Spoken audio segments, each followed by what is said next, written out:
The Antiquities of the Jews, Volume 1, by Flavius Josephus, Book 2, Chapters 1 through 3.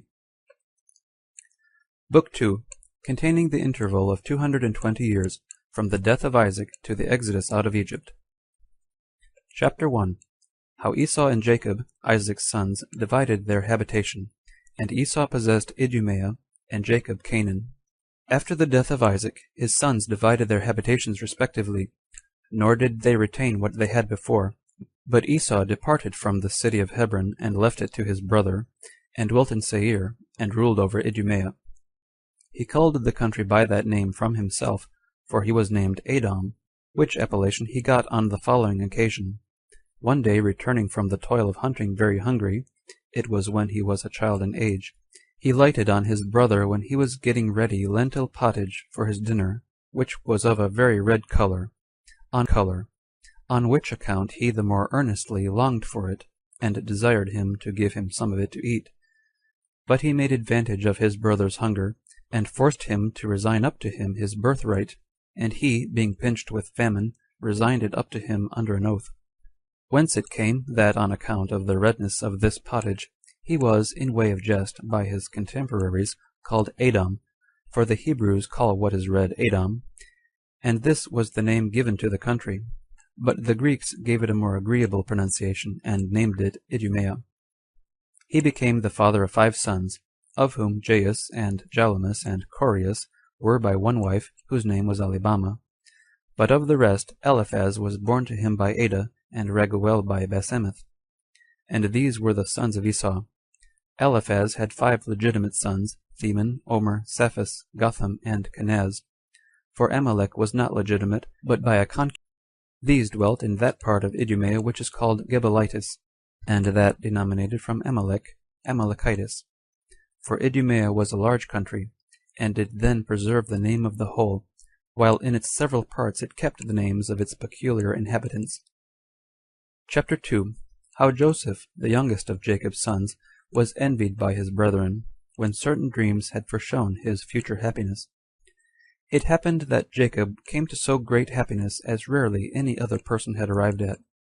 He was richer than the rest of the inhabitants of that country, and was at once envied and admired for such virtuous sons, for they were deficient in nothing, but were of great souls, both for laboring with their hands, and enduring of toil, and shrewd also in understanding. And God exercised such a providence over him, and such a care of his happiness, as to bring him the greatest blessings even out of what appeared to be the most sorrowful condition, and to make forefathers' departure out of Egypt, him and his posterity. The occasion was this: when Jacob had his son Joseph born to him by Rachel, his father loved him above the rest of his sons, both because of the beauty of his body and the virtues of his mind, for he excelled the rest in prudence. This affection of his father excited the envy and the hatred of his brethren, as did also his dreams which he saw, and related to his father, and to them, which foretold his future happiness, it being usual with mankind to envy their very nearest relations such their prosperity. Now the visions which Joseph saw in his sleep were these. When they were in the middle of harvest, and Joseph was sent by his father, with his brethren, to gather the fruits of the earth, he saw a vision in a dream, but greatly exceeding the customary appearances that come when we are asleep, which, when he was got up, he told his brethren, that they might judge what it portended. He said, he saw the last night, that his wheat sheaf stood still in the place where he set it, but that their sheaves ran to bow down to it, as servants bow down to their masters. But as soon as they perceived the vision foretold that he should obtain power and great wealth, and that his power should be in opposition to them, they gave no interpretation of it to Joseph, as if the dream were not by them understood. But they prayed that no part of what they suspected to be its meaning might come to pass,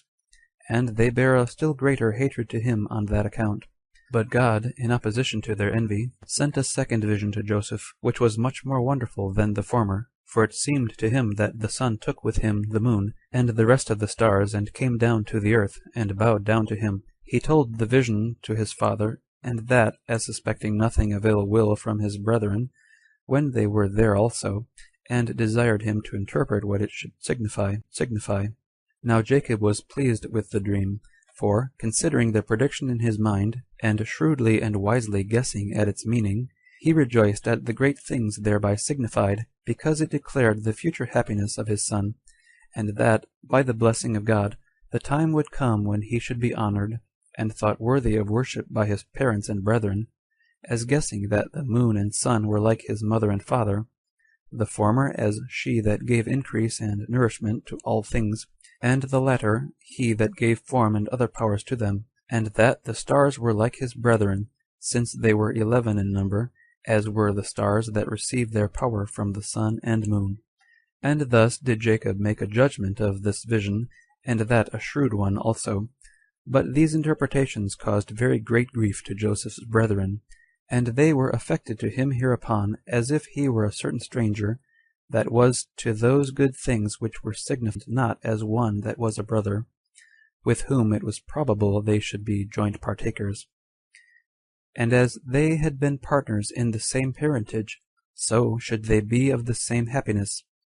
They also resolved to kill the lad, and having fully ratified that intention of theirs, as soon as their collection of the fruits was over, they went to Shechem, which is a country good for feeding of cattle, and for pasturage.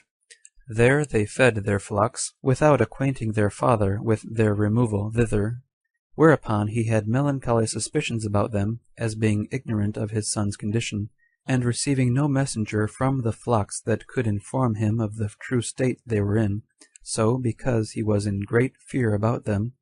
he sent Joseph to the flocks, to learn the circumstances his brethren were in, and to bring him word how they did. Chapter 3. How Joseph was thus sold by his brethren into Egypt, by reason of their hatred to him, and how he there grew famous and illustrious, and had his brethren under his power. Now these brethren rejoiced as soon as they saw their brother coming to them, not indeed as at the presence of a near relation, or as at the presence of one sent by their father, but as at the presence of an enemy, and one that by divine providence was delivered into their hands. And they already resolved to kill him, and not let slip the opportunity that lay before them. But when Reubel, the eldest of them, saw them thus disposed, and that they had agreed together to execute their purpose, he tried to restrain them, showing them the heinous enterprise they were going about, and the horrid nature of it, that this action would appear wicked in the sight of God, and impious before men, even though they should kill one not related to them, but much more flagitious and detestable to appear to have slain their own brother, by which act the father must be treated unjustly in the son's slaughter, and the mother also be in perplexity while she laments that her son is taken away from her, and this not in a natural way neither. So he entreated them to have a regard to their own consciences, and wisely to consider what mischief would betide them upon the death of so good a child, and their youngest brother, that they would also fear God, who was already both a spectator and a witness of the designs they had against their brother, that he would love them if they abstained from this act, and yielded to repentance and amendment. But in case they proceeded to do the fact, all sorts of punishments would overtake them from God for this murder of their brother, since they polluted his providence, which was everywhere present, and which did not overlook what was done, either in deserts or in cities, for wheresoever a man is, there ought he to suppose that God is also. He told them further that this would be their enemies if they attempted to go through so wicked an enterprise, which they can never avoid, whether it be a good conscience, or whether it be such a one as they will have within them when once they have killed their brother. He also added this besides to what he had before said, that it was not a righteous thing to kill a brother, though he had injured them, that it is a good thing to forget the actions of such near friends, even in things wherein they might seem to have offended, but that they were going to kill Joseph, who had been guilty of nothing that was ill towards them, in whose case the infirmity of his small age should rather procure him mercy, and move them to unite together in the care of his preservation. That the cause of killing him made the act itself much worse, while they determined to take him off out of envy at his future prosperity, an equal share of which they would naturally partake while he enjoyed it, since they were to him not strangers, but the nearest relations, for they might reckon upon what God bestowed upon Joseph as their own, and that it was fit for them to believe that the anger of God would for this cause be more severe upon them, if they slew him who was judged by God to be worthy of that prosperity which was to be hoped for, and while, by murdering him, they made it impossible for God to bestow it upon him. Reubel said these and many other things, and used entreaties to them, and thereby endeavored to divert them from the murder of their brother. But when he saw that his discourse had not mollified them at all, and that they made haste to do the fact, he advised them to alleviate the wickedness they were going about, in the manner of taking Joseph off. For as he had exhorted them first, when they were going to revenge themselves, to be dissuaded from doing it, so, since the sentence for killing their brother had prevailed, he said that they would not, however, be so grossly guilty if they would be persuaded to follow his present advice, which would include what they were so eager about, but was not so very bad, but in the distress they were in, of a lighter nature. He begged of them, therefore, not to kill their brother with their own hands, but to cast him into the pit that was hard by, and so to let him die, by which they would gain so much that they would not defile their own hands with his blood. To this the young men readily agreed, so Reubel took the lad and tied him to a cord, and let him down gently into the pit, for it had no water at all in it, who, when he had done this, went his way to seek for such pasturage as was fit for feeding his flocks. But Judas, being one of Jacob's sons also, seeing some Arabians of the posterity of Ismael, carrying spices and Syrian wares out of the land of Gilead to the Egyptians, after Reubel was gone, advised his brethren to draw Joseph out of the pit, and sell him to the Arabians, for if he should die a great way off, they should be freed from this barbarous action. This therefore was resolved on. So they drew Joseph up out of the pit, and sold him to the merchants for 20 pounds. He was now 17 years old, but Reubel, coming in the night time to the pit, resolved to save Joseph, without the privity of his brethren.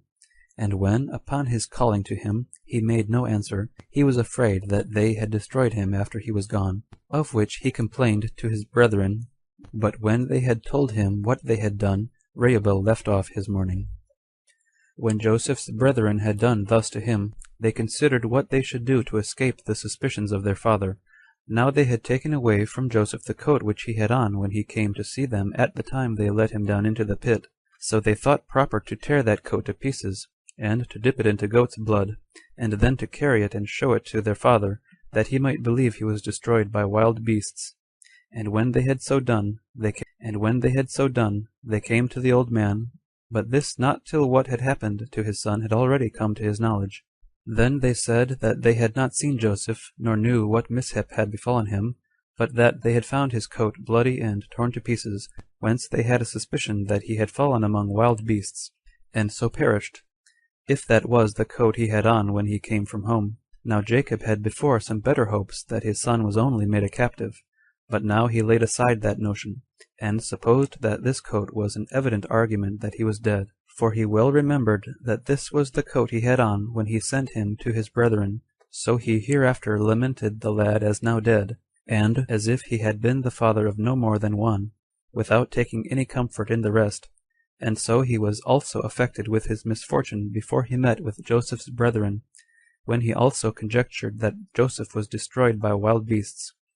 He sat down also clothed in sackcloth, and he found no ease when his sons comforted him, neither did his pains remit by length of time. End of Book 2, chapters 1 through 3.